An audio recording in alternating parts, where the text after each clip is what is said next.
Elle a été reconduite pour un troisième mandat de 5 ans à la tête du groupe France Télévisions. Delphine Ernotte a accepté de se confier sur ses projets pour nos confrères du magazine Elle. Très engagée pour la défense des femmes et l'égalité entre les sexes, la patronne de France TV aimerait ainsi mettre tout le monde sur un pied d'égalité au niveau des salaires. Je revaloriserai les professions majoritairement féminines, les infirmières, les médecins, les magistrats. À la question « À quelle occasion auriez-vous aimé être un homme ?», voilà que Delphine Ernotte lance « Jamais, sauf peut-être pour faire pipi debout ». Voilà une réponse étonnante. Delphine Ernotte dévoile aussi les mesures qu'elle a mises en place pour lutter contre le sexisme.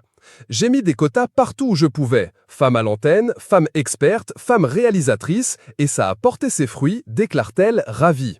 La patronne de France Télévisions constate qu'il y a désormais 50% de femmes à l'antenne, 40% de réalisatrices, et sur les 20 films soutenus par France TV au Festival de Cannes, il y avait 10 films de réalisatrices, ce qui montre bien que les quotas ne sont pas au détriment de la qualité. Delphine Ernotte, qui se qualifie de féministe universaliste, croit dur comme fer que la femme est un homme comme les autres et qu'une société matriarcale n'est pas meilleure. Mais je n'irai jamais critiquer les féministes plus radicales. En effet, la patronne du groupe télévisuel met en avant un souvenir qu'elle a gardé en mémoire. Je me souviens du premier C'est ce soir sur France 5 où était invitée l'historienne Michel Perrault. On la questionnait sur le livre d'Alice Coffin, Le génie lesbien, NDLR, que j'ai lu et aimé.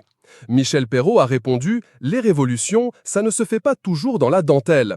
Est-ce que moi, Michel Perrault, je n'ai pas été un peu trop sage ?» Une parole réconciliatrice. Le plus grand danger, c'est de fracturer les femmes entre elles.